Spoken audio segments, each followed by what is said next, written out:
There's no doubt that a lot of people out there hate the fact that BMW and Mercedes-Benz put M or AMG badges on cars that aren't true M or AMG cars. But if you put your hatred and bias aside for 2 seconds, you'll see what you're missing out on. My name is Omar, and today I'm test driving the 2021 BMW M550i.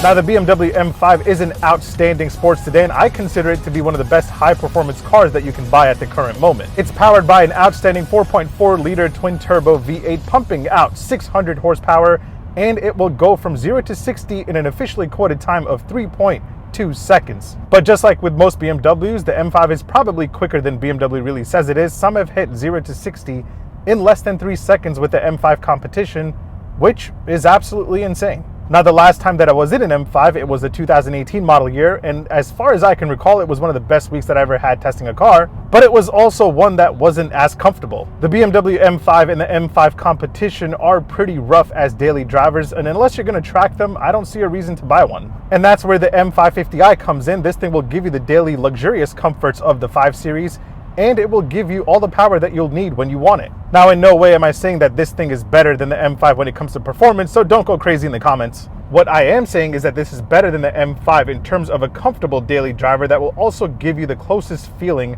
of the performance that the M5 has to offer. The M550i here is also powered by a 4.4-liter twin-turbo V8, but it makes 77 less horsepower than the M5, for a total of 523. And then you have the same torque output of 553 pound-feet of torque for the M5, the M5 competition, and the M550i. It's made it to a quick shifting 8-speed automatic transmission that will push this thing from 0 to 60 in 3.6 seconds as compared to the M5's 3.2 seconds. So it's just 0.4 seconds off.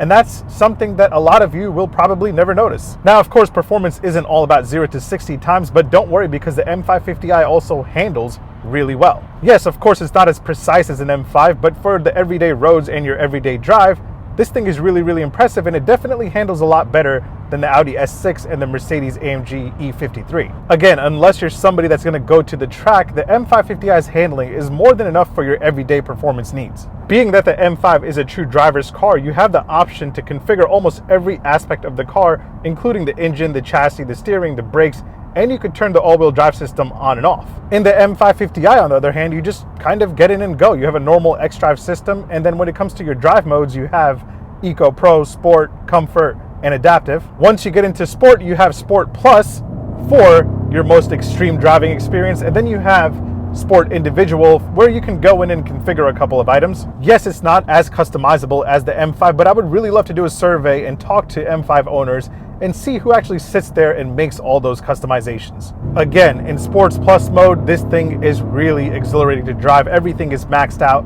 And if you're just ripping this thing in Sport Plus mode, you probably will get into a lot of trouble, which checks the box for me for being a successful sports car. Step on the gas pedal at any speed and this thing will just take off. It won't scare the hell out of you like an M5, but I actually think that's a good thing. You want a performance car that you can enjoy on a daily basis and something that you feel confident in controlling. By the way, don't worry, it also sounds really nice. I'm in Sports Plus mode and I'm just gonna hit the gas.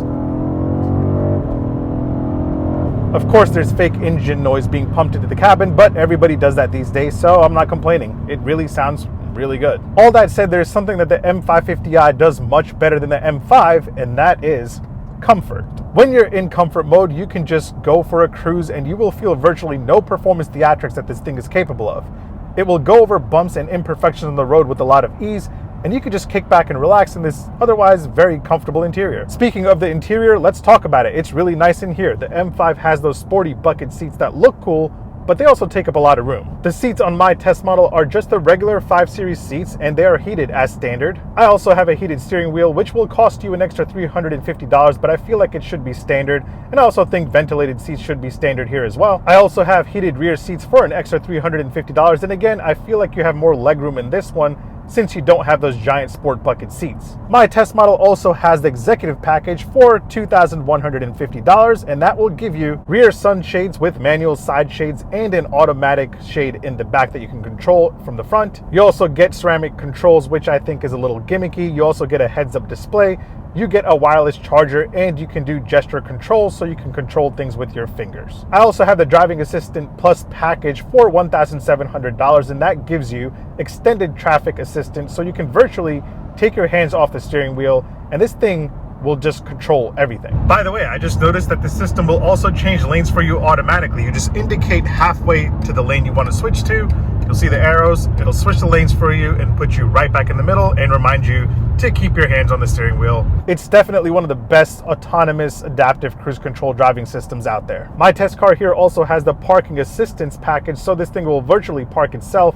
And as a part of that package, you also get a 3D view camera and a surround view camera. I love the 3D view camera. I think BMW's image mapping technology is one of the best in the industry. Other than that, you get a standard 12.3-inch digital gauge cluster display, which is nice but not as fancy as the ones you see on Audi and Mercedes-Benz.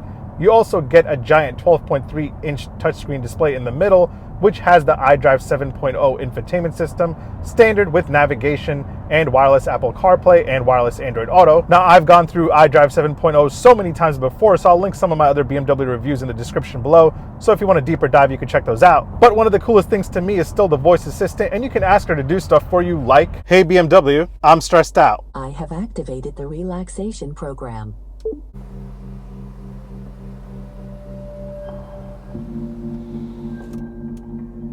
Hey BMW, I'm tired. I have activated the vitality program. Time to wake up." But yeah, overall, it's really nice in here. My test model also has the leather dashboard for $700 extra, which I don't think you really need to spend the money for because the overall quality is everything that you would expect from BMW. The only two things that I don't like is this old style shifter right here. I wish they would have upgraded it to the ones you see on the newer BMW models. And then you have something called a space saver spare tire in the trunk, which ironically takes up space. I don't get that at all. So how's the outside? While I like the overall look of the 2021 model year BMW 5 Series, I feel like it's a little bland. Obviously, the M5 and the M550i look much cooler with larger intakes and cooler exhausts. The grille has definitely gotten bigger, but it's not as big as the one you see on the new 4 Series, so it's not that polarizing. Overall, I'm digging the front end of the new 5 Series quite a bit, especially the new design for the headlamps. Those look really, really cool. The M550i comes standard with 19-inch wheels, but my test model has the upgraded 20-inch wheels, and you also have blue M brake calipers. Then you have serum gray accents all around the car. You also have an M rear spoiler, and you have a Shadowline exterior trim to make this look a little darker and a little sleeker. But honestly, if you take out all the exciting design elements of the M5 and the M550i, there's that gesture control, it just feels like a pretty plain and simple 5 Series, which could be a good thing because a lot of people on the road will think you're just driving another plain old luxury sedan, but you have 523 horsepower from a twin-turbo V8 under the hood. So I love that kind of feeling. By the way, I'm really digging this Aventura in red metallic color on my test model here. Not a fan of maroon, but this one here actually looks really dope. Now, before I give you my final thoughts on the 2021 BMW M550i, let me point out a few random things that I love to show all of you. You have 4 cup holders. BMW cup holders are actually pretty small and pretty tight. You have 2 in the front, and then you have 2 in the back in the center armrest right there. Here are what the keys look like for the M550i. No M logo, just regular BMW keys. I wish they would have an M logo.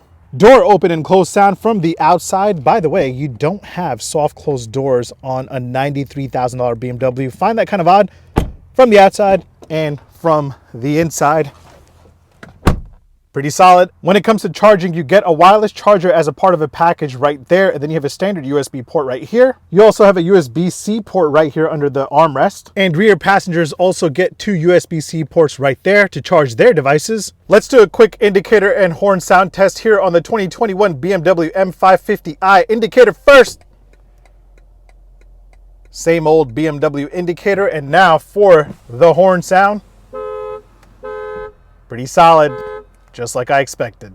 Honestly, the only reason you need a BMW M5 is if you're really gonna take it to the track, or if you have a superiority complex and won't put anything less than an M5 in your driveway. I'm just going to go ahead and say it. Performance-wise, this feels like an M car with a focus on being better balanced for an everyday performance sedan. Pricing for the 2021 BMW M550i starts at $76,800, while the M5 starts at $103,500, meaning this is $27,000 less. Yes, as tested here, you're looking at $94,000 or so, but there's a lot of stuff in here that you don't really need. You can spec one out for around $80,000 and be completely satisfied. So I know I've been going on and on about how the M550i compares to the M5, but how does it compare to the Audi S6 and the Mercedes-AMG E53? Well, in my opinion, it absolutely blows them away, doesn't it? Both of those don't have a V8. They're powered by a 6-cylinder engine. The S6 makes 444 horsepower and the E53 makes 429 horsepower.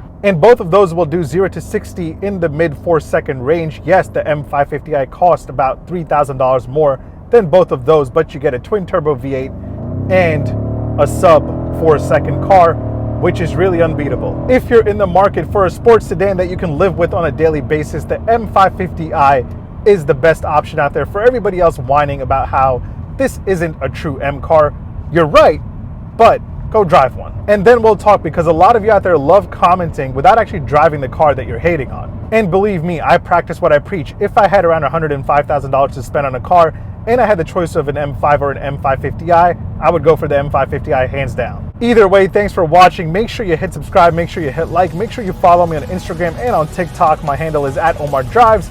I'll catch you on the next one. Take care. Peace. I can get in a lot of trouble with this car. I've already passed 105 miles an hour. I'm gonna stop before I get pulled over.